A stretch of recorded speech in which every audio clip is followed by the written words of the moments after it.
Hold on to your butts. We are changing the course of history as we see it. That is what Wesley demands. Now this affects Iris. Iris, where are you? What you feel only matters to you. I do not entertain hypotheticals. The world as it is vexing enough. Iris, I have a tip for you. Don't take drugs! Or Whatever Movies with Wesley and Iris. What up and welcome to Or Whatever Movies. I'm your co-host Iris and I'm here with my older brother. Wesley. Dude, that was actually pretty good. Like, very subtle. That was Nat Love, right? That wasn't Idris Elba? No, it would have been Wesley. And today we're talking a brand new movie available on Netflix, The Harder They Fall. Harder they fall. Nate, I am your brother. Nate, I am your brother. He's like Darth Vader. The entire movie hinged on that turn. Everything. Did Nate Love make the right choice, fulfilling the plan that Rufus Buck laid out? I mean, he ended up right where he wanted him, performed the duty that he felt he was bound to do. I think that Nate Love realized that though it was kind of orchestrated by Rufus Buck, he wasn't necessarily becoming who Rufus Buck thought he would become by fulfilling that fate.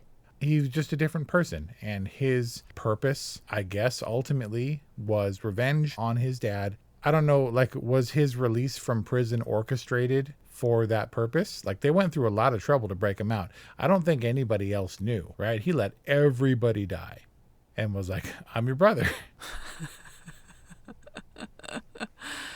He didn't let them die, but they did. Pretty much everybody died. I was like, is he ever going to come out of that room? He was locked up in that window like a video game final boss fight. You can't fight the final boss until you kill everybody else and shoot your way through the house up to the end room. And did the entire town of Redwood just evacuate as soon as the Nat Love gang rode into town? Because there was nobody around. Yeah, and they were like, let's get Mary out of here. Get her on a horse, which she never did. And then he goes up there and talks with his brother for a half an hour. There's uncertain gunshots, and he walks outside, and she's just kind of chilling in the empty town. Yeah. Didn't even try to get away. Yeah, super chillin'. And they're having a conversation out there. And Delroy Lindo is like, don't miss. And he's like all taking his time getting in. And then meanwhile, what's her face? Trudy? No. There's only two women Cuffy. in this movie. What do you mean there's Oh, Cuffy. Okay, I wasn't wrong. No. I was unconvinced that Cuffy was a woman until he pulls out the dress. I didn't even know then. From the very first, when she first spoke and no stubble and high voice, I was like, is that person a woman? And Kelly was like, I think so, or whatever. And I'm, not getting into gender shit. But then at the end, when, spoiler, she becomes always wanted to be sheriff of a town or law of a town or whatever, I was like, wait a minute, you're a fugitive bank robber. And Kelly was like, no, that was a woman. This is a dude. And I was like, oh, fair enough. Nobody would recognize him as the sheriff or whatever. Because, yeah, but they would have recognized, I mean, I guess when she was the bouncer at Mary's Club, like, she wasn't a criminal. So I guess you can go from being the bouncer at Mary's Club to being the law. And Nat was dead for all intents and purposes. Delroy Lindo inexplicably survived this movie. And they pieced out. Obviously, there's a fantastic cast, which is the whole reason I suggested watching this movie. And then yet the rest of them, to me at least, are relatively unknown. I think it's on HBO, right? Lovecraft Country? Yes. And we watched so much of HBO with The Haunting of Hill House and The Haunting of Bly Manor and stuff like that. When you get into horror fare on HBO, they constantly advertise Lovecraft Country, or it comes up in other selections you might like. And so I recognized his face from that, never having watched that show. Basically everyone on Atlanta, Zazie Beetz included, were totally unknown to me. So top of the list of favorite performers in this, Regina King, Lakeith Stanfield, and Idris Elba. And one might say Delroy Lindo, too, who I liked, but then was totally ruined for me in The Five Bloods. Which is so weird because he had such a great performance in Da 5 Bloods. I disagree. You were like, he's Oscar bound, and no one said a word. And to that end, this movie was kind of a loser's club for last year. I don't remember what movie that Idris Elba was in last year. He makes like 6 a year, but obviously he lost for it. Regina King didn't get any awards at all for One Night in Miami. Lakeith lost out on Judas and the Black Messiah. And then Delroy Lindo was ignored, I think rightly so, for Da 5 Bloods. Is that because Oscar's so white? I don't know. And so they were like, what are we doing, guys? Like, we're supposed to represent. And they're like, let's make a Western. Have you seen Idris Elba's other Western, Concrete Cowboy? I have not, as a matter of fact. And here's the weird thing. He was also a cowboy, albeit a fantasy Stephen King cowboy, in The Gunslinger, the first Dark Tower movie with Matthew McConaughey that didn't go anywhere. In fact, as I hear, it was so bad, I literally cannot recall, because we read that book, I literally cannot recall whether or not we saw that movie.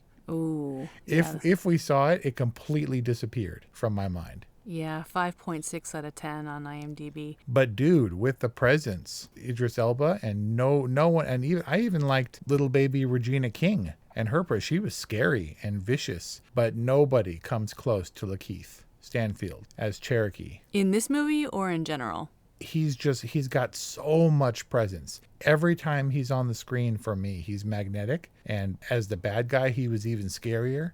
He was like Charlie Prince in 3:10 to Yuma, the remake, but, an alternate version. And Idris Elba was like the kind of sad-eyed Russell Crowe character.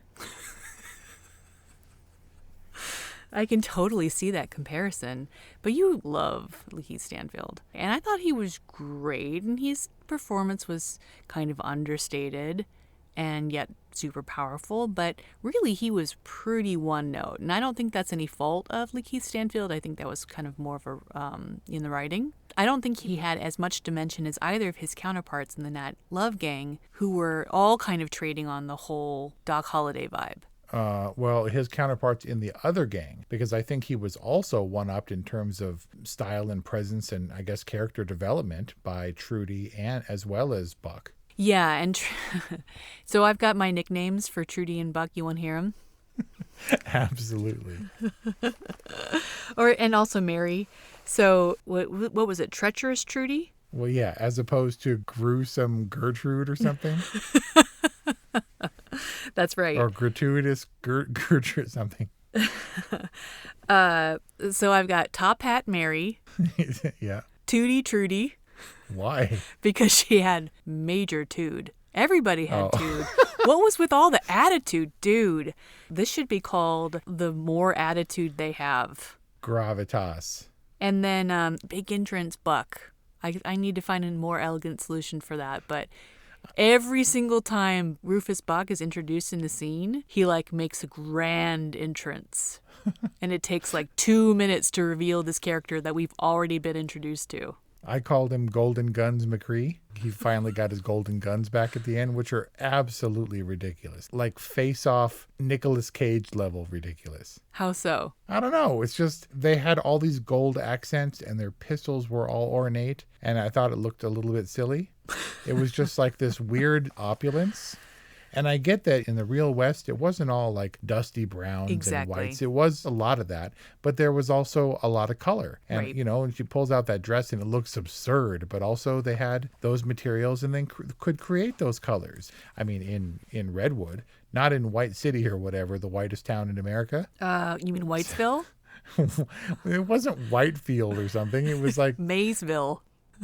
Yeah, that was a little on the nose, wasn't it? I mean, there were all of these weird tonal moments where I was like, this thing is so self-aware and the tone's all over the place with the comedy, and then Homeboy breaks the fourth wall and you're like, what is happening? And when he does break the fourth wall, which Kelly pointed out to me, it was a stylistic choice. And she asked me initially, is this Tarantino? It wants very badly to be Django. The fourth wall breaking didn't exactly bother me because that was continually reinforced when it became a musical. People would randomly burst into song. Not only would they burst into song or would a full vocals track come on, but they also would introduce the song. Well, it was on the subtitles anyway. They were subtitling, but the vocalist in the needle drop literally says, and now we're introducing this song that I can't pronounce. Oh. And then they started playing Well, a lot of these songs were the director, specifically his songs. because he's a musician. That makes sense. So just throw a track in there and Or half a dozen, because a couple of them they played continuously, and the whistle they came back to repeatedly. So Jeymes Samuel is a singer as well as a director and a co-writer. That makes a lot of sense because those songs were pretty intrusive, and I get that it's a stylistic choice, a bold stylistic choice, and I can get behind that. Mostly because it's not like I was immersed in the movie. There were so many tonal discrepancies or just tonal choices. They didn't seem like mistakes or oversights. Like they made absolutely tonal not. choices to keep me out of this film, in which case I didn't bump on the music stuff. The music didn't bump for you. It was hyper color, it was hyper stylized. There were even fake lens flares in there. But all this was noted very early. I was like, okay, this is the kind of movie it's going to be. Because very early on it said produced by Sean Carter. And I was like, Jay-Z, this is going to be musical. This is going to be stylish. It's going to be contemporary. There was a whole lot of wanting to be Tarantino in there. That kind of was obvious. But at the same time, the director paid a lot of homage to Sergio Leone, like the close-ups on the eyes, the extreme close-ups, the talking while eating, all this stuff. And I wondered, well, I love spaghetti westerns. I love Tarantino. But it struck the wrong tone, like it's a hustle, like it's trying too hard to be those things. And so what I came up with was Gunpowder Chocolate Milkshake. And I don't want that to sound racist because the original Gunpowder Milkshake was hella vanilla. Hey, hell, that kind of rhymes. There were no black people, as I recall, in Gunpowder Milkshake at all. Yes, there were in the Fairy Godmothers. Oh, yeah, Angela Bassett. She was, I guess, the token in the same way that poor kid that kept getting shot. I mean, they did the same thing. They just blasted through whole cars of soldiers in slow motion and stuff, and that poor kid kept getting shot in the butt or whatever. I'm saying that this movie had a wonderful cast that I truly love, that went for broke with the style and changed, the typical Western genre and made something, I guess, new out of it if it went in places that Django didn't. But it forced me to reevaluate my sense of ownership over the Western genre. Wait, ownership? That sounds kind of slavey. No, I mean, like this idea for me where I feel close to Westerns, which are not part of my cultural identity. I'm not white. I guess I'm from the West. But I felt really close to everything that this movie drew from. And I wondered why I was resisting this movie so much. You love Westerns. This has a cast of people you love. Why don't you love this? And I was trying to examine why all that didn't track for me. Wait, is it official you didn't love this? I didn't love this. Absolutely not. But, we'll get to the finer points. I'll try to explain myself. But I felt like Westerns were a genre that I love and that I get. And then when it's different, I'm hoping that that's not why I necessarily had a visceral reaction. What's not necessarily? The reason that I didn't love this movie, which tries so hard to be the other movies, which is why I compared it to Gunpowder Milkshake. It trades really heavily on the John Wicks and to some extent the Kill Bills and the Tarantino stuff, but never reaches that level of joy or even strange immersion. Do you ever believe Tarantino movies? Not necessarily, but you're wholly along for the ride. And I wasn't really along for the ride in this one. It seemed like all the pieces were in place, and to the layperson, it wouldn't make sense why I'd gush over those movies or Unforgiven or whatever and not this one. When I brought up Tutti Trutti, I was kind of joking, but this film is about attitude, and I think it makes it different. You have to view it and evaluate it differently. They were attitude-y for sure, and they're fully realized in their equality as citizens and their rights to do whatever in a way that I think only modern people could be. Gotta kind of, I guess, be delicate about how I say that. This movie took place primarily 20 years after the Emancipation Proclamation, so literally decades after slavery was abolished, and all of these people, all of the primaries anyway, are actual people. I heard a statistic somewhere that 1 in 4 cowboys were black. I don't know if that translates to actual cowhands or desperados or whatever, but it's not something that has been typically represented in the Gary Cooper Westerns. John Wayne? Yeah, well, and John Wayne, I wouldn't know because I haven't seen a lot of his movies, but I'm all about the Clint Eastwood ones, and he definitely had Morgan Freeman, and that wasn't a thing, as we discussed. Skin color not even really mentioned, whereas here it kind of had to be, and it was always kind of an undercurrent, right? It was continually referenced, but they weren't hearing it. They weren't having it. The character certainly had some modern sensibilities, speech and speech patterns. And as much as the filmmakers went to lengths at the top to establish that these characters were based on people that actually existed, it didn't seem like the intention was to tell an authentic period story.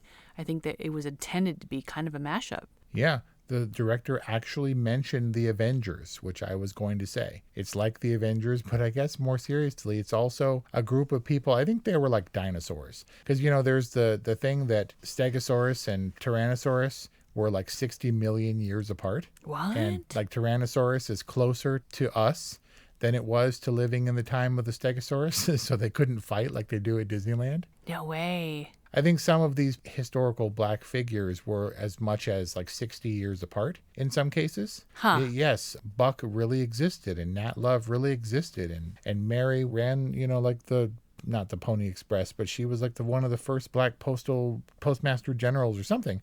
And they all existed, but maybe not exactly in the same time frame. They weren't contemporaries. I'm still stuck on the dinosaurs. What?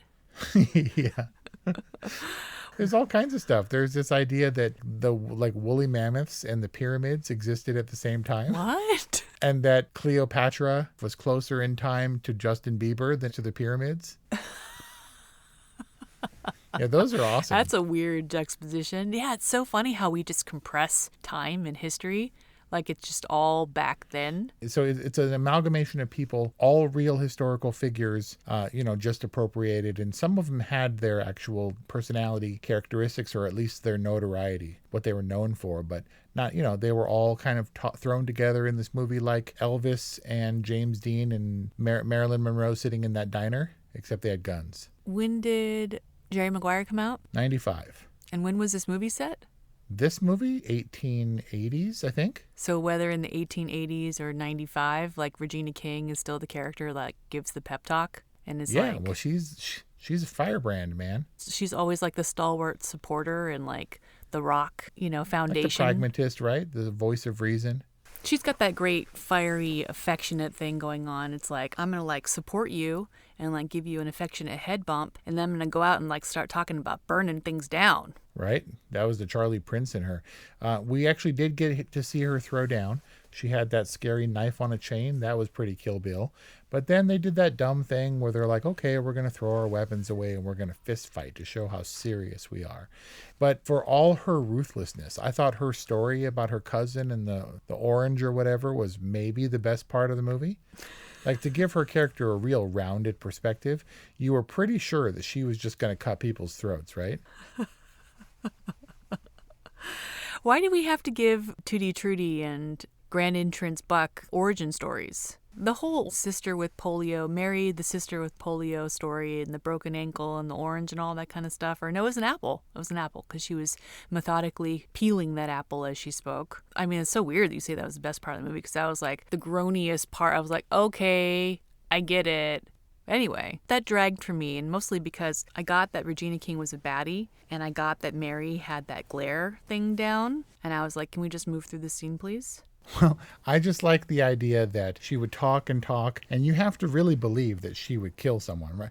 And I was like, if you say all this to her, and you're talking yourself up, you then have to kill Mary, right? Which she almost did. Lakeith I don't think he ever demonstrated a quick draw. I think he shot that dude in the back and then he met his untimely end. But I really wanted to see him flex as the dangerous bad guy, the guy whose legend and reputation preceded him. And I don't know that we ever got that, but I do feel we got that from Trudy. He was the Johnny Ringo. Yeah, Cherokee Bill. Yeah. At least Johnny Ringo got to, flex in the saloon, even though he got showed up by the tin cup in Tombstone.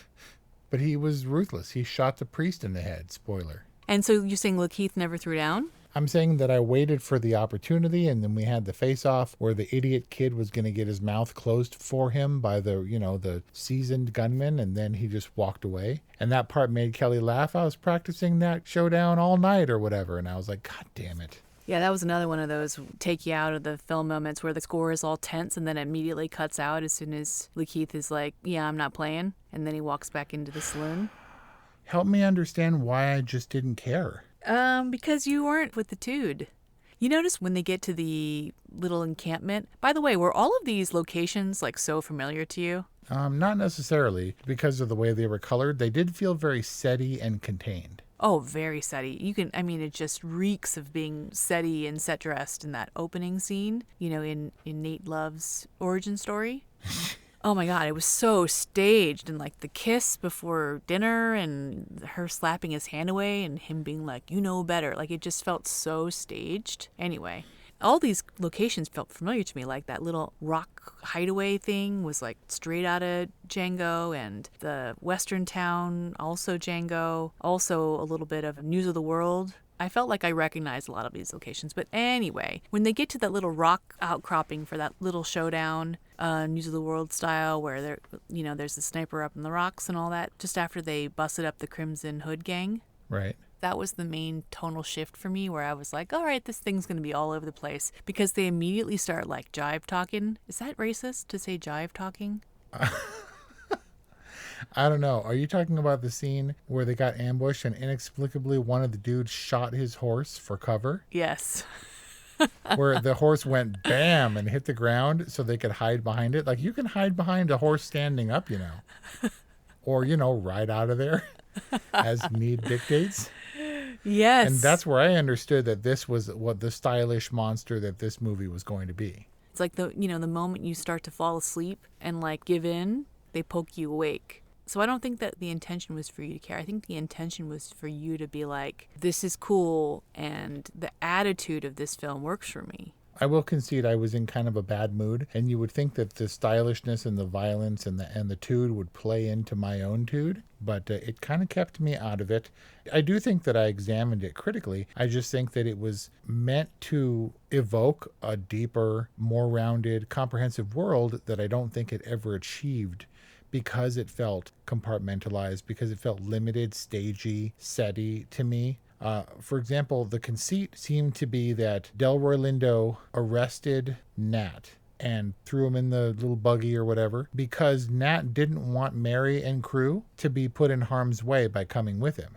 That was the ruse, yeah. They thought they were being clever, but Mary and crew were cleverer and followed them, and so became involved. Correct. But you didn't have to stage the arrest in Mary. You didn't have to go in there in the first place. Just sneak off and they never would have known. But he wanted to see her. He went specifically to see her. Right. Go see her, mac down, and then sneak off and leave her a note in her coat pocket or in her top hat or something. If he knew that he was planning this whole ruse, then what was he fiddling with the ring for? I don't know. Because that was supposed to suggest that he was thinking about settling and being with her, and that wasn't for her benefit. That was displayed for our benefit, the audience's benefit. So what was the point of that if that wasn't part of the ruse? Because we were intended to think too. So they were trying to misdirect us as well. But yeah, why? Misdirect us, and right, exactly. So the filmmakers, I think, felt like that they were being clever, when to us, it's kind of like, I'm going to draw this dot here, and I'm going to draw this dot there unnecessarily, but look, I connected them, and you're like, ooh, but it doesn't really work. Yeah, because even if it is in this kind of fictional, heightened reality, we want it to feel real. Right. Mary pulls the rifle on Trudy, and then she's got all the rifles pointed at her. And then Trudy's like, give me that. And she takes her rifle, but doesn't take the gun off her hip. Turns her back and says, come on inside. And then she butts her on the side of the head with the rifle when she's with Buck. But she left the gun on the hip. There was no point in anybody dropping their guns, because if Mary wanted to get the drop on Trudy, that was the time. The power dynamics were very confusing to me, because everyone's got guns and everyone has opportunities to kill each other, and somehow honor and what is right is involved, but people kind of pick and choose when honor prevails. But most of all, it confused me when the Nat Love gang turns the tide, because now they have the money and now they have some kind of leverage over Rufus Buck, and so now they're calling the shots. Like, at what point did Cherokee Bill understand that the scales had tipped and that he was to take orders from Nat Love when Nat Love's like, don't touch that. Or when Delroy Lindo's like, come walk with me. Like, he can say no, but like it seemed like there was an understanding that there was a power dynamic shift. That all confused me. Well, obviously, because Cherokee Bill was otherworldly. He had that sixth sense, that special sense. He could actually smell the gunpowder. And so he played along with bass. Now you joke, but Delroy Lindo definitely had a sixth sense. He was walking down Main Street, turning around and shooting people. 360 degrees of sixth sense, where he's just picking people off as he walks down Main Street. What was that about? That's because he's got the higher body count than the kid. If it were him, he's a lawman. He staged a lot of those ambushes, and if he was gonna ambush from above, where would he be hiding? Up there, and he just spins and shoots. And the guy, I'm surprised they didn't do the thing where the guy goes and takes the shot and does the Wilhelm scream and falls off the thing into the airbag or whatever behind the fence. I didn't get a lot of the motivations. I didn't get why Mary suddenly decided on her own that she would roll into town and confront Trudy by herself. She was going to get the lay of the land. She was a scout. She was going to scout it out. Intentionally, he sent the girl for whom later he was like, just get her out of town. Just get her out of here. He sent her into the Viper's Nest intentionally. He didn't send her. She chose. He couldn't stop her. I'm saying I don't understand her motivation to do so. Because she loved him. Don't go scouting then. There's no other motivation than love. No other motivation in this entire movie than love. She's like, no, I'm not going to marry you. I'm not going to marry you. When this is over, we're going to go our separate ways. Except for right now we can still bone for a while or whatever. But when this is done, no. But then when it was really done, follow me. Then no. Yeah. You're saying, why did I not care? And I'm kind of countering and saying, I don't know that you had to care to appreciate this for what it was trying to be. I wasn't immersed in the story, but I think I got the vibe, and it sustained me. I mean, I watched the whole thing. Kind of as weird and amalgamation and disjointed and 2D this whole thing is, The Harder They Fall worked for me because I think overall it achieved what it tried to achieve. It was like One Night in Miami. I expected wondrous things from it. Didn't get those things, but I guess it was like One Night in Miami for you. Not enough worked for me because I'm relatively well-versed in Westerns enough to know what I wanted to see, and I didn't see any of that. I guess everybody followed their defined arcs, and everybody came exactly to the conclusion that I expected them to, with the exception of the twist at the end. But it left me with a funny feeling, and I haven't been able to shake, and I look on it with some disdain. Maybe it's because for as original as it was and tried to be, it was built on a kind of really familiar, nothing new foundation. It was a very cosmetic, kind of surfacey and tonal adjustment to something that's very, very tried. And everybody expected me to love it, and that's maybe partly why I didn't. And therefore you give it a... It's whatever. I know that I'm not going to watch it again. The cast is far and away the reason why it wasn't a nope. It never really would have been a nope any more than Gunpowder Milkshake. It didn't piss me off. It just, oh man, that could have been so awesome. And I feel like it wasn't. But it did make me question stuff about myself. It was all right, man. No, it was whatever. It was whatever. And there you have it, a whatever from Wes, a good from Iris. That's our review on The Harder They Fall, also known as The More Attitude They Have, the two dudes. The Harder They Fall, the two dudes. Let us know what you think about this film. Available currently on Netflix, 818-835-0473, or whatevermovies@gmail.com, or whatevermovies on Instagram. Hit us up. We'd love to hear from you. Thanks for listening, and we'll see you next time.